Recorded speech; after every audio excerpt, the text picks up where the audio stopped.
El Kremlin invadió a Ucrania en 2014 con una guerra originalmente limitada. Luego, Rusia escaló el conflicto a una guerra total en el febrero de 2022.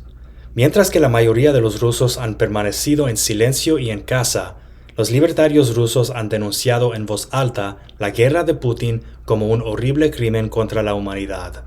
Los libertarios rusos han resistido y evitado la movilización forzada, y los que fueron arrestados por protestar han ignorado sus órdenes de movilización. Esto es una cosa buena. No me importa cuáles sean sus motivaciones personales.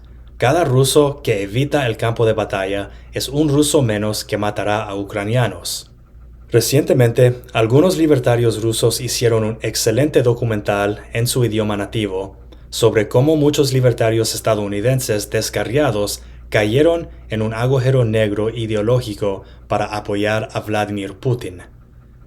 El documental hizo un excelente trabajo mostrando cómo los desvaríos del loquito Hans Hermann Hoppe fueron un puente para que los supuestos anarquistas apoyaran a un dictador fascista. Sin embargo, hubo otro camino directo y siniestro por el cual los libertarios estadounidenses fueron engañados para que apoyaran al bombardero de Ryazan. Durante las últimas 2 décadas, el Kremlin hizo un esfuerzo concentrado para infiltrar los movimientos políticos estadounidenses de izquierda y derecha. Muchos libertarios estadounidenses apoyaron al diputado Ron Paul cuando se postuló para la presidencia en 2008 y 2012. Debido a que el Dr. Paul era tan bien respetado en nuestros círculos, muchos de nosotros compartíamos la suposición natural de que cualquier cosa que estuviera estrechamente asociada con el doctor debía ser bueno y digno de confianza. Uno de los colaboradores más cercanos del Dr. Paul desde hace mucho tiempo es Daniel McAdams. Yo creo que es un hombre muy malvado. McAdams aparentemente entró en la política internacional de la nada. Fue miembro fundador de una ONG llamada el Grupo Helsinki Británico de Derechos Humanos, financiada en parte por el gobierno ruso. Su nombre engañoso le da la apariencia de estar afiliado a la Federación Internacional de Helsinki, aunque no lo fue. Esta organización se convirtió en el portavoz confiable del Kremlin ante el mundo occidental. El portavoz Daniel McAdams y su socio John Laughlin denunciaron las revoluciones ciudadanas en Georgia y Ucrania en 2003 y 2004 como golpes de Estado orquestados por la CIA. McAdams fue un observador electoral en Bielorrusia en 2006 e informó que las elecciones fueron limpias y que Alexander Lukashenko, el autoproclamado último dictador en Europa, ganó legítimamente. Mientras tanto, John Laughlin escribió artículos defendiendo al criminal de guerra serbio Milosevic y acusando a las fuerzas de la OTAN de crímenes de guerra. En ese entonces había un sitio web popular llamado El Diario Paul con noticias sobre la campaña de Ron Paul.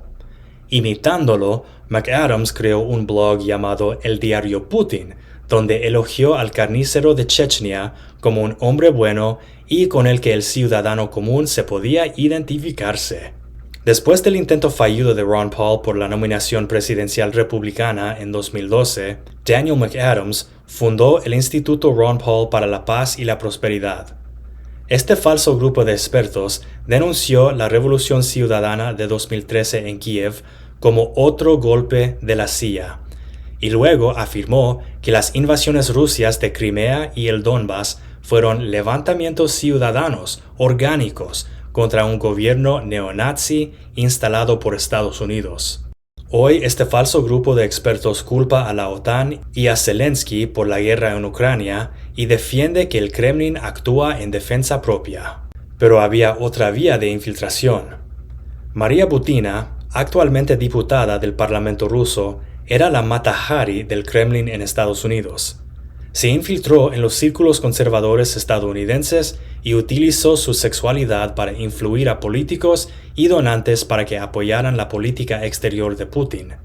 Sabemos que el multimillonario estadounidense Patrick Byrne era un amante de María Butina y financiaba su estilo de vida. Después de que Butina fue arrestada por espionaje, Byrne renunció a su empresa por la insistencia de la junta directiva, pero continuó donando a las causas políticas marginales. Esta es una foto del mismo Patrick Byrne con Michael Heiss. Heiss es un fanático de Hans Hermann Hoppe y el fundador del Comité de Acción Política Mises. Se trata de una grave apropiación indebida del nombre de Ludwig von Mises, que nació en Lviv y siempre se opuso a la expansión soviética. Byrne fue uno de los donantes ángeles que financiaron la toma del control del Partido Libertario Estadounidense por parte del Comité Hoppeano en 2021. Se hicieron cargo del Comité Nacional del Partido en 2022 y de la mayoría de los afiliados regionales. Ese fue el año en que yo dejé el Partido Libertario. Me negué a asociarme con neonazis verdaderos y pendejos pro-Kremlin. No es coincidencia que el partido hoy en día recicla constantemente la propaganda del Kremlin, culpando a la OTAN y demonizando a Zelensky. Y esta es una foto de Angela McArdle, actual presidenta nacional del Partido Libertario, en una concentración Z a los principios de 2023 en Washington, D.C. Antes de esta toma hostil del poder, la candidata libertaria solo obtuvo el 2% de los votos en las elecciones presidenciales de 2020. Sin embargo, ese 2% fue suficiente para debilitar a Donald Trump en varios estados competitivos, dándole una estrecha victoria a Joe Biden. En mi opinión, el objetivo principal de la toma hostil del poder del Partido Libertario era inclinar al partido hacia la extrema derecha y convertirlo en una organización auxiliar del Partido Republicano. El objetivo es elegir un presidente que ponga fin a la ayuda militar a Ucrania y también deportar a los refugiados huyendo de países comunistas.